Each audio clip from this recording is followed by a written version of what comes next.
Hi guys, today I got my friend Justin here. You may know him as Critter Hunter, and we're going to talk a little bit about, as a foreigner, opening up a business in the Philippines, and we're also going to take a look at his new dive shop here in Darwin. Stick around.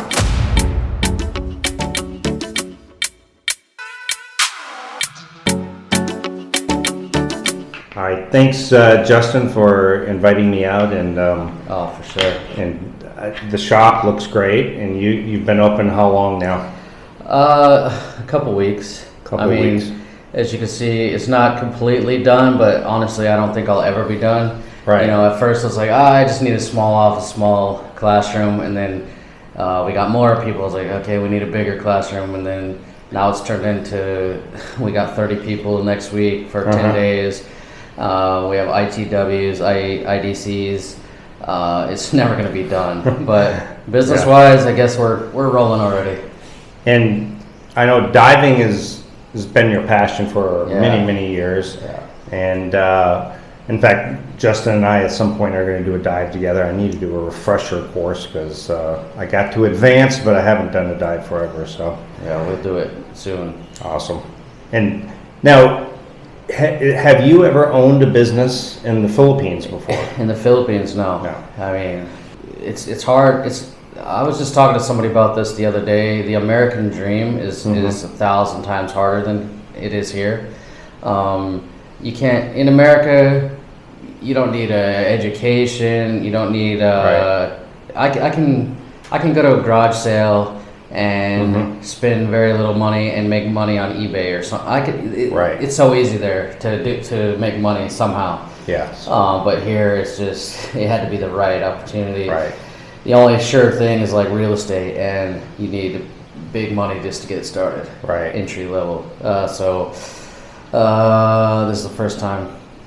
And how long have you been open now? For about how long you said? Yeah, a couple weeks. Couple weeks. Yeah. So Yeah. now you wouldn't. We were talking about this before that you really need to be married or I think on a retirement visa to be going. There's into guys that come here or companies that are not married or something. You know, there's corporations you could set up. Super expensive. I mean, we're talking about a high barrier of entry. Now there's sole proprietor corporation stuff. So I guess there is ways, but even then, you're still gonna be a 49% owner. Right. But when you're married, everything is easier. Yeah. Like for even if you, let's say you do these corporation stuff and then you start your business, it's going to be still really hard to get all these licenses, all the stuff that I just did with the wife. I'm not going to say it's a nightmare, but it's a lot of paperwork and stuff, and I can't even imagine how you would do it if you're just a foreigner on a tourist visa or a retirement visa or something. And I've known, not personally, but I see it in the news, like you'll see Bureau of Immigration, catches a guy for running a business illegally. Yeah, I mean, it happens a lot. I got a lot of dudes I want to hire. I'm just trying to get them work visas because even legit businesses that hire people with no work visas, they're cracking down. I mean, there's a lot of Chinese operations that just popped up out of nowhere, and they hire all their Chinese friends, and none of them, they don't even have business license, let alone the workers have work visas. So this municipality of Darwin and Norda and all that are trying to get this shut down. Yeah.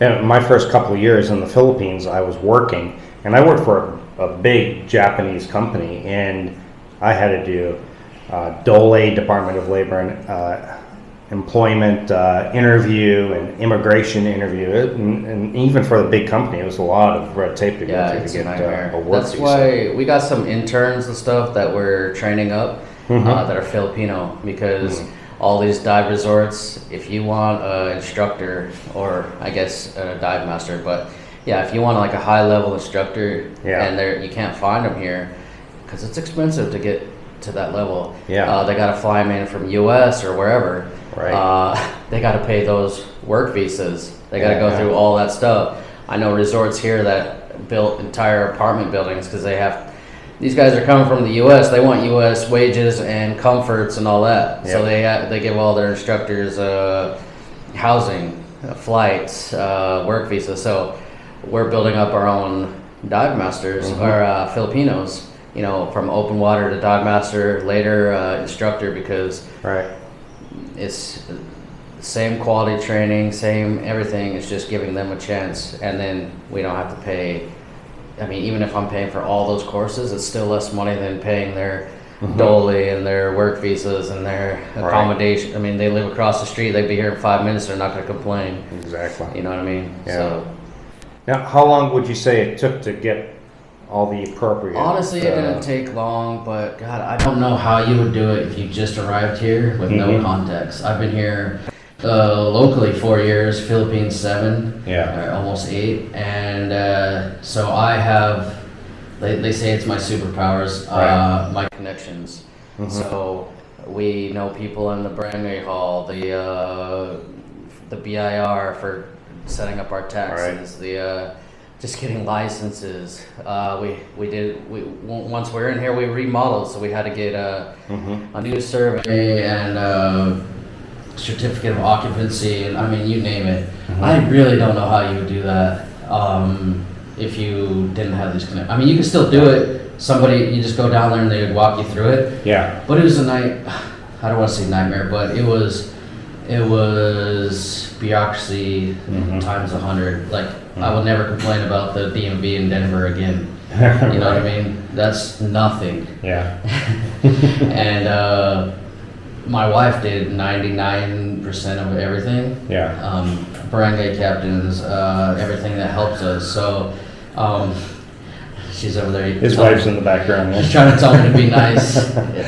But it was I want to say easy for us. It only took a week or two to get everything I needed. And then, I mean, the BIR, they print out your own receipt book, and this is tax mapped, and you have to use these receipts. Yeah. And we have to hang a sign that says if they don't offer a receipt, they can go to jail. Yeah. So they have to figure out how to take the taxes. But it wasn't that bad. It was a lot of running back and forth from Darwin to Dumaguete, and there's some really weird stuff that doesn't make sense. Like, to get a business permit, she had to do X-ray. It made no sense. I was like, they're like, well, what if you're not healthy and your lungs or something? I'm like, well, X-ray is for your bones. It's not even a CT or something. It's not. I don't. It's just weird stuff. Yeah. But luckily we have a doctor. Because our divers, our older divers, have to get checked before a course. So we have connections everywhere. So it's a lot easier for us than it would be somebody that just arrived, even for a year. Right, so you are at the Sierra Resort, is where your dive shop is in Darwin. I know you're still working things out. You might have package deals possibly later, but for right now, you got most of your divers right now. Are they local or? No, none of them really. Maybe the fun divers, I guess, are expats. But we have a lot of students right now. A lot of students, okay. We got these 2 students. They just flew in here, and actually a dive master trainee. He's assisting those 2 with my instructor. But they're just subscribers. They've been waiting. I mean, I've been promoting the scuba diving of Darwin for years now. Right. And sending them to this place, and everybody's just like, when can I dive with you? When can I dive with you? And I can't dive with 100 people a week. Yeah. So finally I was like, I just need my own spot. So like next week we have the Boy Scouts of Montana here. Wow. Yeah, 20 something of them, like almost 30. An interesting trip for the Boy Scouts to come to Darwin, Philippines. Yeah. So they do an outdoor thing. They love. They do all outdoor things, and so then they started to get certified in Montana. They just did their confined water and pools, and then we're gonna finish their courses, their PADI open water, and then when they're finished with that on day 3, I think we're just gonna be diving. We're doing on one of the days we're doing underwater photography. classroom, I guess you call it. Yeah. Another day we're doing like a marine biology seminar. Another day we're doing hikes up to the Mount Talanus. And then on the last day we're doing like a giant beach cleanup around Darwin. Wow. So yeah, it's like perfect for them. Yeah, Their whole agenda. Very cool. Now, how do you do your advertising? Because that's a lot of things. One thing I've noticed in the Philippines, a lot of Philippine business owners, they don't really seem to advertise, or they don't So, seem to... like I was telling you before, when I was a travel writer, I was traveling to all these dive destinations, staying at dive resorts, 89 countries, like all over the world for 8 years. And I saw what works, what doesn't work. And when I came to Philippines, I was like, if I ever start a dive resort, I'm going to take over. They do no social media, no marketing, some of them don't even have websites still. Yeah. And I was like, how do you get bookings? They just have their phone number on a sign. Yeah. Or they have 3 phone numbers because they can't fit. It's just so weird. So right now, my whole marketing plan was just build this YouTube. My entire niche is diving or marine biology. Sure.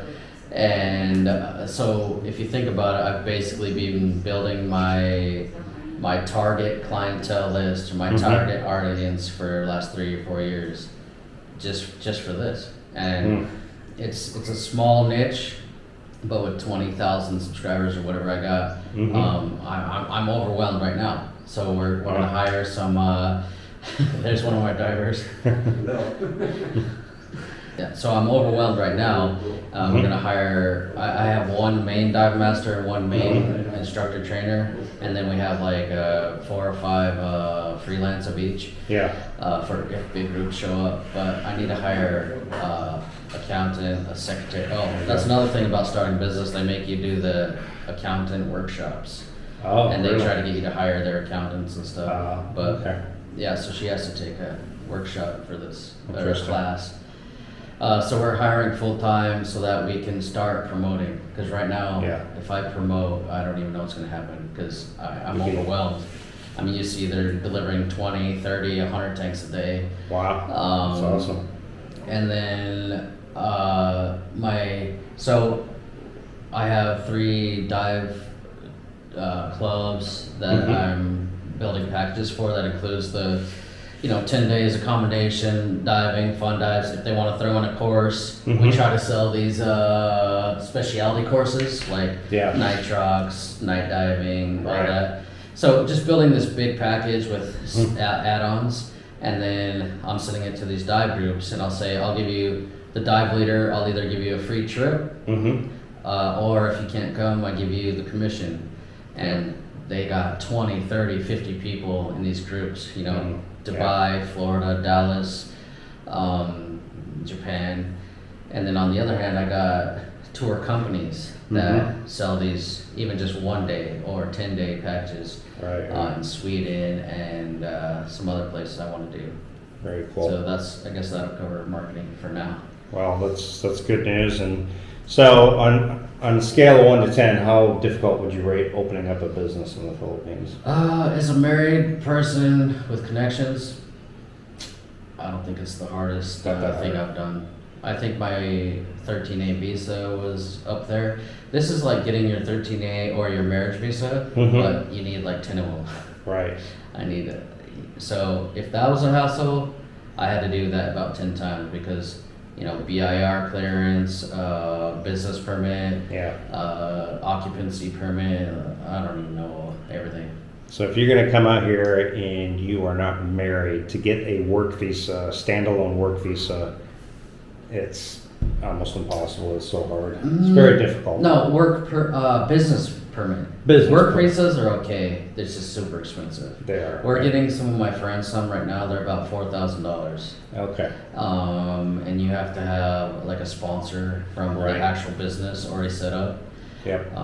That's what I had to with my So job. it's easier to get. No, I don't want people to get married for these reasons. No, of course not. But your marriage visa comes with a work permit, so that's a benefit to it. You don't have to have both, and it's actually pretty easy. My fiance can hire me whatever business she opens eventually. Yeah, you'll have permission to work on your 13A, and then Yep. Do you get that on the retirement, Lisa? I don't know. Maybe somebody can comment down below. I thought you could, but I'm not sure. I bet you get a permission to work. I think just so. not a. It's different to start a business. That's Right, different, right. but. So, okay. Well, I appreciate it, Justin. And name of the dive shop is called Critter Republic. Critter Republic. Yeah, here in Darwin at Sierra Resort. And your channel, of course, Critter is Hunter, yeah. Critter Hunter. Yeah, thanks, man. All right. I always appreciate the support, Not a problem. and I like hanging out with you. And I'll be joining Justin for a dive soon, so maybe I'll pop up on his channel. I don't know. Yeah, let's film We'll see. that. We'll go do a dive. Very cool. All right. Thanks a lot.